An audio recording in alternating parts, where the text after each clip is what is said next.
Inside the town, Mrs. Kennedy writes her diary, paints the views from her windows, and finds no comfort in the world. Every week, Charlie Blue delivers a box of groceries to her door, but she never appears. It is now 1 year since the accident.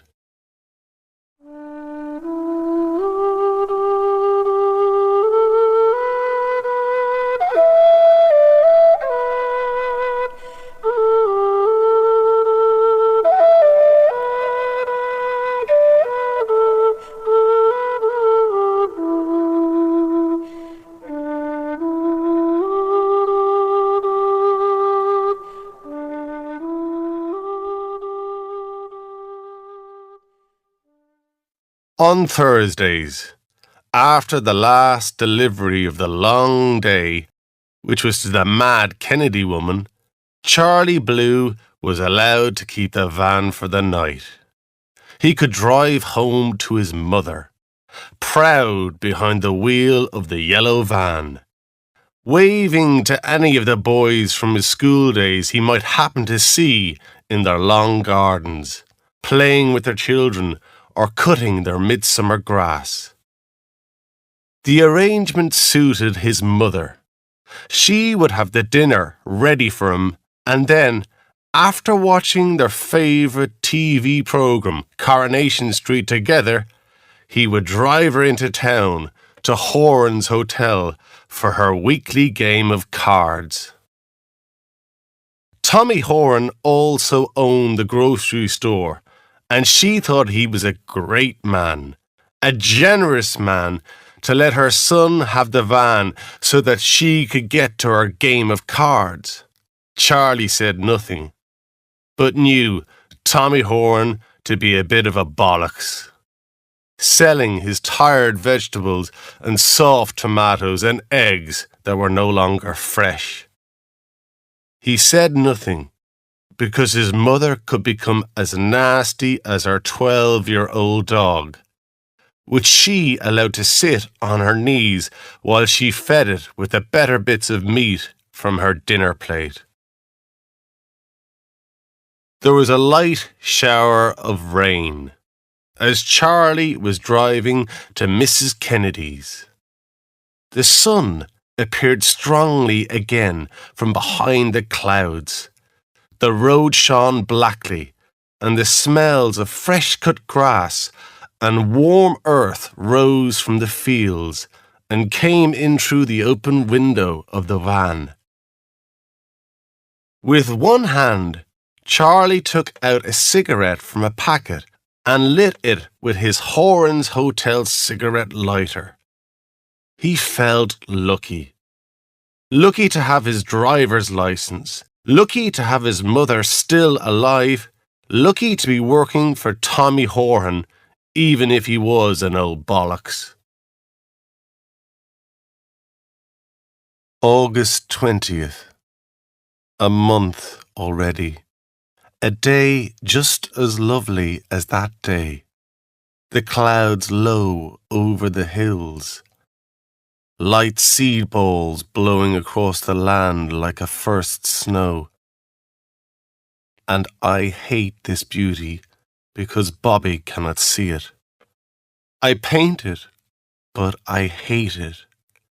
With their sharp wings, the birds could open the sky, and I am delighted to see it bleed. From my window, I can see the gate and the red wallflowers staining the stones with their blood. At night, the screams of hunted animals comfort me. I'm not the only one in pain. In the morning, I cannot bear to dress, and prefer to wear only shadows. I go to each of my 15 windows and decide which view to paint today. I might eat, if my body lets me, and then I move to my chosen window and start to paint.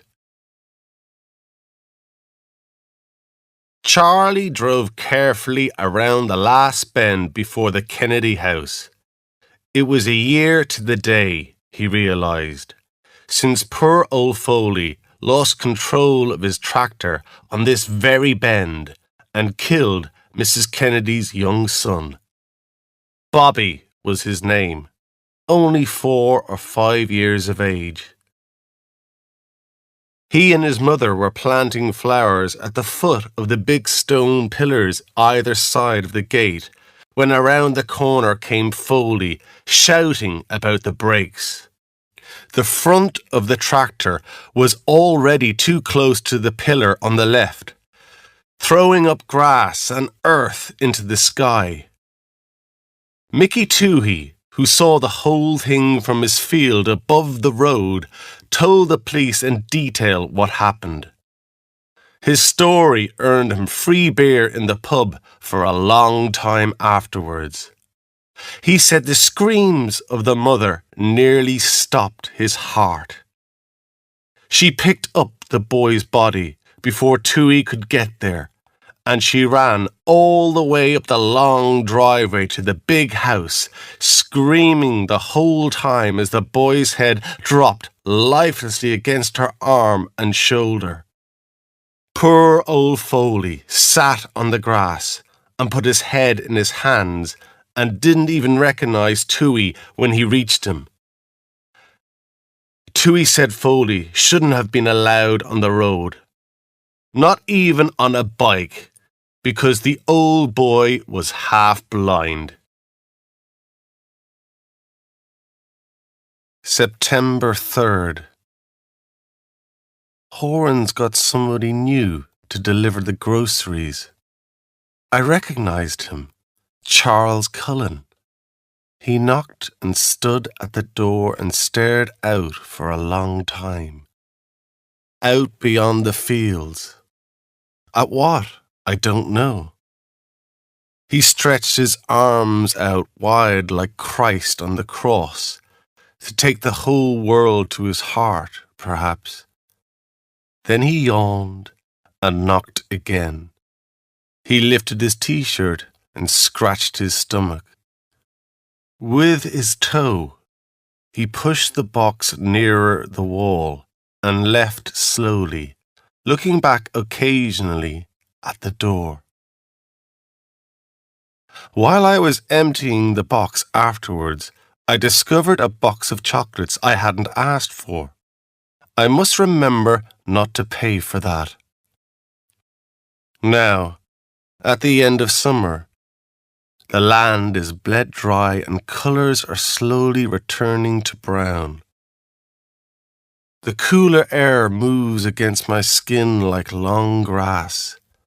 When the night enters the house, I look for Bobby. I want to run a bath and pour warm water over his small, smooth back. I want to turn back his soft sheet and lift him into bed and bring the edge of the sheet to his chin.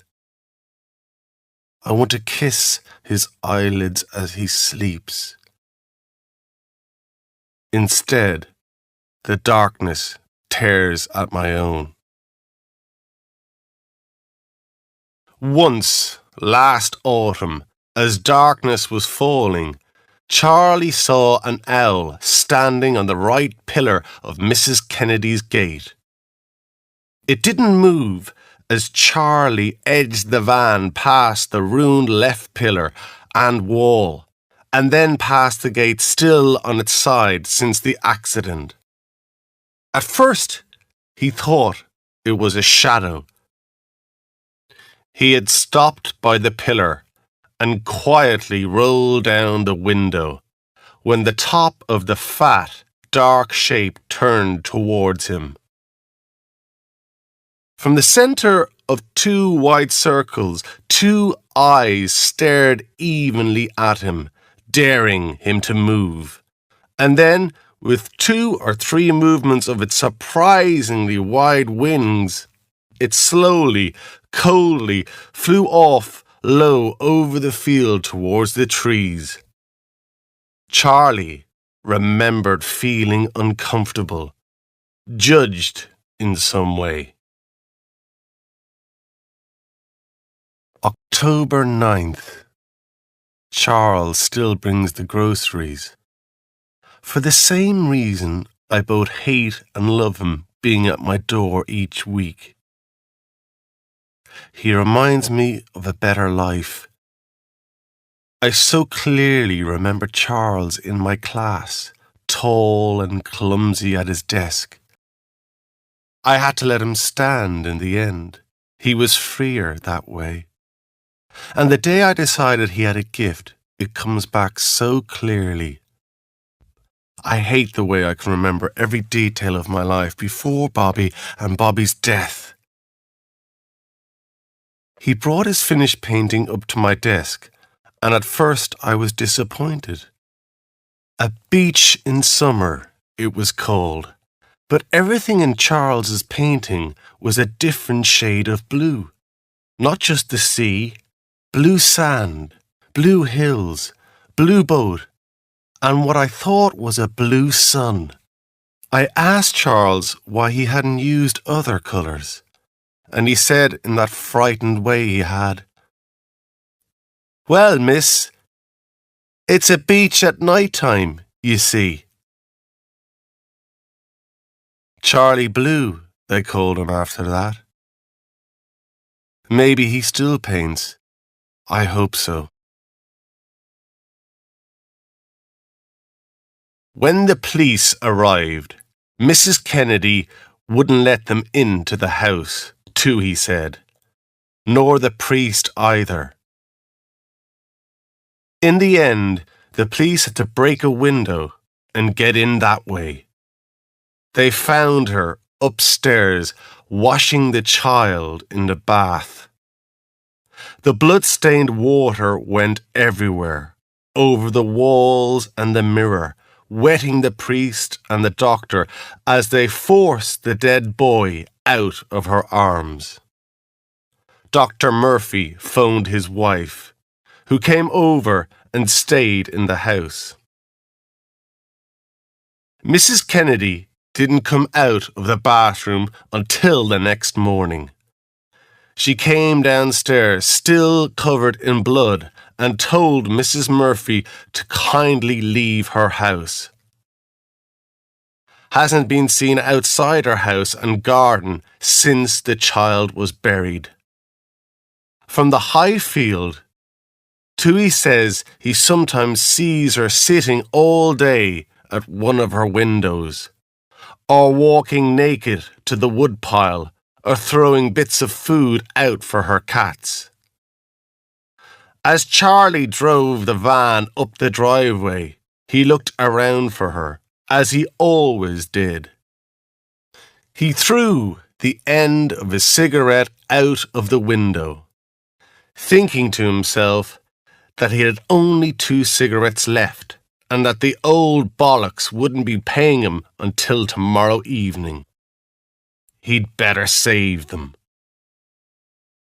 He looked up at the high field behind Mrs. Kennedy's and guessed that Toohey was probably spending a lot more time up there than he needed to. December 25th.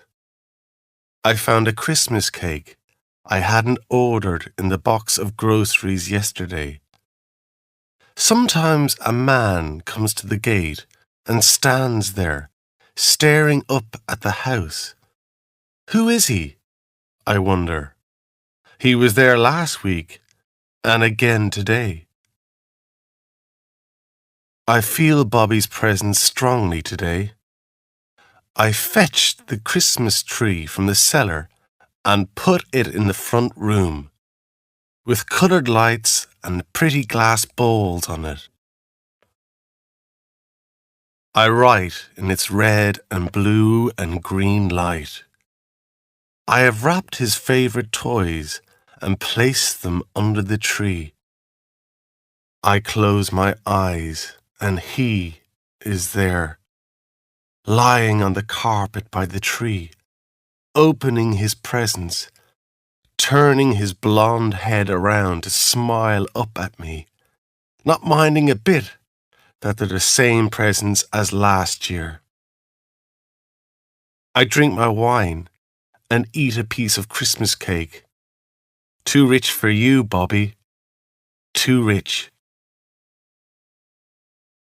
Charlie couldn't imagine his former art teacher naked.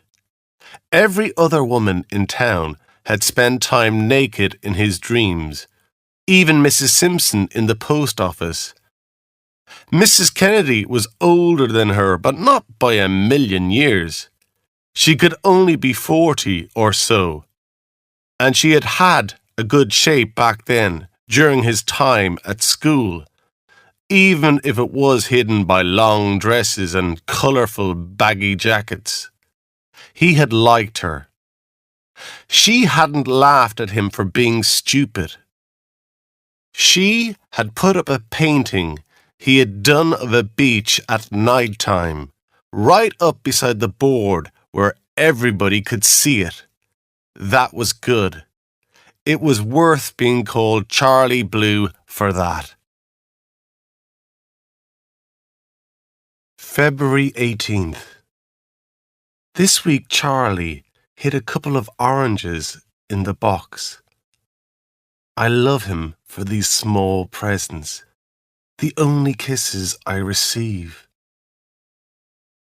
Today the stranger walked up the driveway to the door. I saw him clearly through the glass, tall, blonde-haired, blue-eyed, serious. He just stood there for a long time, unmoving. One of the cats scratched at the kitchen window, and I looked away for a moment. When I looked back, he was gone.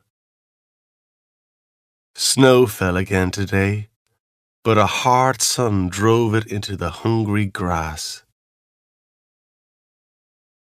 Charlie felt sorry for the thin, grey mother cat. She came up to him as he pulled back the side door of the van. He reached down to scratch her head, and she replied by rubbing her whole body against the leg of his jeans. "It's not much of a life for you," Charlie said. "Not like you used to have, anyway." He was halfway to the front door when he saw last week's box exactly where he had left it. A busy line of black ants led from the box to a hole in the front wall of the house.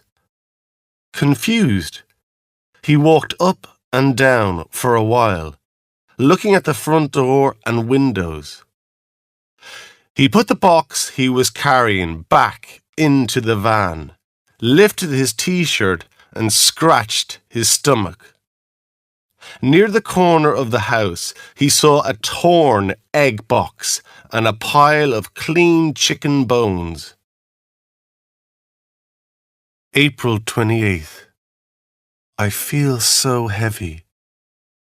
As the world outside grows lighter and fills with hope, I become heavier. My paintings are still in winter, almost colourless. I paint from one window now, from Bobby's room, which gives the best view of the gate. My handsome stranger is making good progress. He began by laying out the stones in rows and writing numbers on them. Sometimes he stood up and looked back up at me, serious as always. His blonde hair not quite visible from where I sit.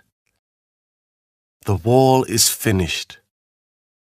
All that remains are the pillar and the gate. Charlie smoked a cigarette, then knocked on the door for the first time since he began deliveries to Mrs. Kennedy nearly a year before. "Just leave the box by the door, and she'll bring the groceries in herself," Horan had said. But Charlie couldn't just drop the new box down beside the old one and let the ants run all over it. When he knocked, the door opened. It hadn't been properly shut. "Mrs. Kennedy!" he called into the shadowy hall. May 21st. Charlie still leaves his small offerings. Yesterday it was a packet of sweets. I cannot eat them, but I feel grateful, and that feeds me. I heard the owl call again last night, closer this time. In my head, I could see his long brown body diving from the sky, the terrified movements of the small animal he caught, the slow beat of his wings as he rose into the nighttime trees. The pillar is almost finished. The gate lies on its side on the grass, ready to be put back in place. Charlie felt cold. These thick-walled country houses were impossible to heat from a single wood fire anyway. His eyes got used to the darkness. "Mrs. Kennedy!" he called again. He went into the front room. There was a painting she had been working on, and others standing against a wall which was papered in a flower pattern. An untidy pile of silver knives and forks on the carpet. He closed the door and moved towards the back of the house where the kitchen was, he supposed. This door was open. He switched on the light. There was a fridge in the corner, still working. 3 bananas blackened in a glass bowl. He could see that rats had been here. They had eaten into the bread and butter, and there were even tooth marks in a piece of pink soap in a dish. Charlie went back out into the hall and stood at the bottom of the stairs. He felt colder than ever. "Mrs. Kennedy!" he called, and started up the stairs. June 20th. The days are like children, unwilling to come in from their play, and tonight the sky is a gentle purple, as smooth and as tight as the skin of an aubergine. I have washed all my brushes for the last time. Each one left its own history of colour on my hands. I emptied the wooden knife and fork box and put them into it, along with all my paints. My present to you, Charlie Blue. Tomorrow I will walk through the gate. The smell of paint cleaner hangs in the air. While Charlie waited for O'Reilly, the policeman, and Dr. Murphy to finish inside, he smoked his last cigarette, leaning against the side of the van, looking out over the trees to the distant, darkening hills. A yellow light came from the open doorway and upstairs window of the house. He had just finished his cigarette when O'Reilly came out and handed him a small wooden box, told him to go on home, that the ambulance could take over an hour to get there from Ballinasloe, and that there was no point in waiting. O'Reilly would see him tomorrow. Ambulances never hurry for the already dead. Charlie drove back into town and parked outside Horan's Hotel. The bollocks could keep his van. Through the hotel window, he could see his mother at her card game, the dog at her feet. She must have asked a neighbour to bring her into town. The dog sensed his presence, looked out, but did not move. He reached into the van and took out Mrs. Kennedy's box of brushes and paints from the passenger seat. Shutting the door with his shoulder, he put her present under his arm and walked on, out past the last lights of the town, and into the blue shadows of the moonlit countryside, feeling nervous but welcomed, like a stranger at home, in what was once a foreign land.